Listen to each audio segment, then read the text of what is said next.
जैसे कि आपके इल्म में है 26वीं आईनी तरमीम को हमने चैलेंज कर रखा था। मैं खुद एक पटिशनर था उसमें, अलॉन्ग विद सरदार अख्तर मेंगल साहब, फहमीदा मिर्ज़ा साहिबा, मोहसिन दावड़ साहब, और वो आज आईनी बेंच के सामने लगी हमारी पटिशन, और वहाँ पर हमने यही इस्तदा रखी कि सबसे पहले ये फैसला किया जाए कि क्या मौजूदा आईनी बेंच इस पटिशन को सुनने की जुरिस्डिक्शन भी रखता है। अगर वो ये फैसला करते हैं कि वो इस पिटिशन को सुनेंगे तो क्या उनका ये फैसला आइन और कानून के मुताबिक होगा। इस वक्त मुल्क में बुनियादी मसला ही ये है कि दो सुप्रीम कोर्ट्स काम कर रही हैं, एक आइनी सुप्रीम कोर्ट और एक गैर आइनी सुप्रीम कोर्ट। 26वीं आइनी तरमीम के नतीजे में ये जो दो सुप्रीम कोर्ट्स हमारे सामने रख दी गई हैं, इससे पूरा निज़ाम इंसाफ क्रिपल हो गया है। और क्या एक ऐसा आईनी बेंच जो खुद 26वीं आईनी तरमीम का प्रोडक्ट हो, बेनिफिशरी हो, क्या वो ये केस सुन सकता है। तो आज हमारे वकला ने यही इस्तदा रखी आईनी बेंच के सामने कि जनाब ये केस फुल कोर्ट में जाना चाहिए। फुल कोर्ट अगर इन दरखास्तों को सुनेगी तो तभी हमें भी इत्मीनान होगा बतौर पिटिशनर्स, मुल्क और कौम को भी इत्मीनान होगा। और अगर फुल कोर्ट इस मामले को नहीं सुनती और आईनी बेंच ही इसको लेकर आगे चलता है तो फिर लीगल फ्रेटर्निटी में भी इस पर आवाज़ें उठेंगी और पाकिस्तान में भी लोग इसको उस क्रेडिबिलिटी की नज़र से नहीं देखेंगे जो क्रेडिबिलिटी की नज़र इस आईनी अदालत को दरकार है। तो ये इस्तदा हमने रखी, 3 हफ्तों की तारीख दे दी गई है। मेरा तो ख्याल था कि ये मामला इतना अहम है कि इसको जल्दी सुना जाएगा, इसको इतना डिले नहीं किया जाएगा और इस एक नुक्ते का फैसला जल्द अज जल्द होना चाहिए। पूरी कौम नज़रें लगा कर बैठी है कि हमारी सुप्रीम कोर्ट जो दीगर आला अदालतें हैं उनमें किस तरीके से कोर्ट पैकिंग की जा रही है। पूरे पाकिस्तान में हम सुनते थे, कहते थे कि जजेस अपॉइंट हो रहे हैं, इंडक्ट हो रहे हैं, लेकिन आज जज साहिबान पूरे मुल्क में इस 26वीं आईनी तरमीम के नतीजे में भर्ती किए जा रहे हैं। और ये भर्तियों का सिलसिला यहाँ पर नहीं रुकना। ये भर्तियाँ जब हाई कोर्ट्स में मुकम्मल हो जाएंगी तो फिर सुप्रीम कोर्ट तक भी बात पहुँचेगी, फिर सुप्रीम कोर्ट में भी भर्तियाँ होनी है। तो इससे पहले कि पूरे का पूरा निज़ाम इंसाफ बैठ जाए, इस निज़ाम इंसाफ के ऊपर से लोगों का एतमाद उठ जाए, एनाकी की तरफ बढ़ते हुए इस मुल्क को अगर रोकना है, माशरे को अगर रोकना है, तो जल्द अज जल्द फुल कोर्ट बैठे और इस मामले का फैसला करे कि क्या 26वीं आईनी तरमीम आइन और कानून के दायरे में रहकर की गई, क्या पार्लियामेंट का वजूद मुकम्मल था, खैबर पख्तूनख्वा को उसके हक से महरूम नहीं किया गया, क्या मेंबरान के ऊपर प्रेशर डालकर उनसे वोट नहीं लिए गए। ये जितनी जल्दी ये चीज़ें तय हो जाएंगी उतनी जल्दी हम मुल्क को स्टेबिलिटी की तरफ लेके जा सकेंगे। उम्मीद है कि ये मामला जल्द सुना जाए और जल्द इसके ऊपर एडजुडिकेशन हो। Thank you.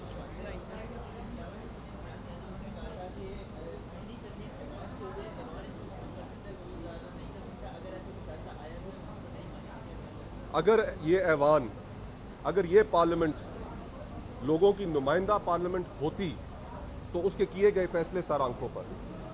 जो पार्लियामेंट फॉर्म 47 के जरिए इस मुल्क के ऊपर ठोसी गई हो उसको हम कैसे नुमाइंदा पार्लियामेंट तस्लीम कर लें। वो पार्लियामेंट जिसका वजूद मुकम्मल ना हो, खैबर पख्तूनख्वा को अपनी नुमाइंदगी से उस आईनी तरमीम के लिए वोट डालने के हक से महरूम रखा गया, रिजर्व सीट, जिस तरीके से लोगों से वोट्स ली गई, फिर रिजर्व सीट्स का फुल कोर्ट का फैसला अभी तक उसके ऊपर अमल दरामद नहीं हुआ। हम इस पार्लियामेंट को कैसे नुमाइंदा पार्लियामेंट तस्लीम कर लें। अगर ये पार्लियामेंट नुमाइंदा पार्लियामेंट होती तो हम ज़रूर तस्लीम करते। बिलावल भुट्टो साहब की बात बिल्कुल ठीक थी, लेकिन आज अफसोस के साथ कहना यह पड़ता है कि इस मुल्क का बच्चा बच्चा जानता है कि यह पार्लियामेंट नुमाइंदा पार्लियामेंट नहीं है, ये पार्लियामेंट लोगों के ऊपर मुसल्लत की गई पार्लियामेंट है और इसकी की गई तरमीम या कानून साजी इसकी कोई इखलाकी हैसियत नहीं।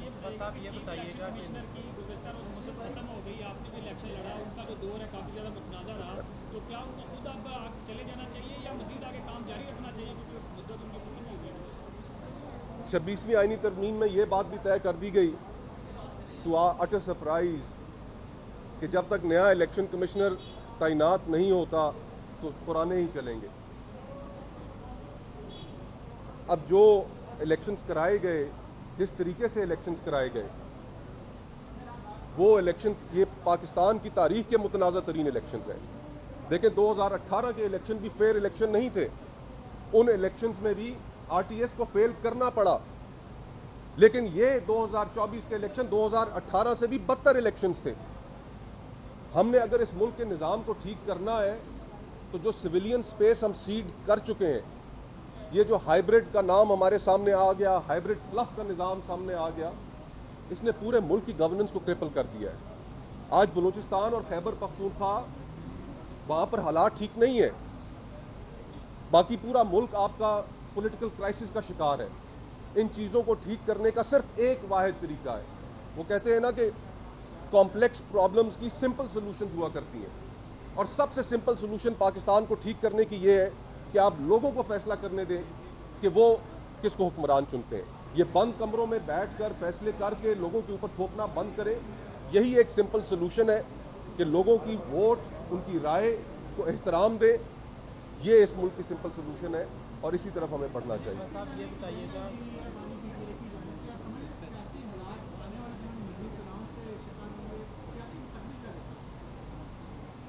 झगड़े बढ़ते हुए नजर आ रहे हैं, झगड़े खत्म तो नहीं हो रहे हैं। जिस जगह पर हम सब खड़े हैं, इसी का हाल आप देख लें कि पिछले 2-3 सालों से सुप्रीम कोर्ट क्या तस्वर पेश कर रही है लोगों के सामने। आज भी सुप्रीम कोर्ट आप कवर करते हैं, यहाँ पर मौजूद होते हैं। क्या आज एक तकसीम शुदा सुप्रीम कोर्ट आपके सामने मौजूद नहीं है? जब इंसाफ के इदारे तकसीम हो जाएंगे तो हम उनसे इंसाफ की कैसे तवक्को करेंगे? तो इन झगड़ों को ख़त्म करने का एक वाहिद तरीका ये है, सुप्रीम कोर्ट के अंदर झगड़े ख़त्म करने का भी तरीका ये है कि फुल कोर्ट बनाई जाए और फुल कोर्ट इस मामले को सुने और फिर वो जो भी फैसला करे, चाहे वो फिर हमारे खिलाफ आए, हमें काबिल कबूल होगा। इसलिए काबिल कबूल होगा कि हमने चीज़ों को कहीं ना कहीं पर ख़त्म भी करना है। अगर आज मैं खड़े होकर ये कहता हूँ कि जी फुल कोर्ट का फैसला भी अगर मेरे खिलाफ आया तो मैं नहीं मानूंगा, ये कोई बात नहीं। फिर हम सबको मानना पड़ेगा, चाहे वो हमारे खिलाफ आए या हमारे हक में आए, लेकिन फैसला फुल कोर्ट से। साहब ये बताइएगा, जब मामला फुल कोर्ट की जानिब इस्तदा की जाती है कि मामला फुल कोर्ट की तरफ जाए, तो आईनी बेंच की जानिब से ये कहा जाता है कि यही फुल कोर्ट है। क्या आईनी बेंच की फुल कोर्ट? मुझे तो एक और भी खदशा है कि जो कोर्ट पैकिंग पूरे मुल्क में हो रही है, इधर से शायद फैसला आ जाए। विशफुल थिंकिंग है मेरी कि चले फुल कोर्ट बनाते हैं, फैसला सुन लेते हैं, फुल कोर्ट आपकी बात मान लेते हैं, फिर कहीं ऐसा ना हो कि 12 जज यहां पर नए भर्ती कर लें और वो 12 जज फिर उसी फुल कोर्ट का हिस्सा हो। मुझे तो ये खदशा है। आज शायद 3 हफ्ते की डेट ही दी है। तो अगर हमने इस मुल्क को एनाकी से बचाना है, पॉलिटिकल क्राइसिस को समेटना है, तो फिर चीज़ें कुछ असूलों के मुताबिक करनी पड़ेंगी। फुल कोर्ट भी बनाएं और फिर यह भी नहीं होना चाहिए कि नए भर्ती किए गए जजेस वो फिर उस फुल कोर्ट का हिस्सा हो। ऐसी ये फिर फुल कोर्ट हमें काबिल कबूल नहीं हो। इसके ऊपर पाकिस्तान की तमाम legal fraternity, civil society, political parties फिर इसके ऊपर एहतजाज करेंगी कि जनाब ये कौन सा तरीका है कि एक तरफ आप फुल कोर्ट बनाते हैं लेकिन उसका बैलेंस चेंज करने के लिए 12 या 15 नए जजेस उसमें बिठा देते हैं। तो ये हमें फिर काबिल कबूल नहीं होगा। बहुत बहुत शुक्रिया।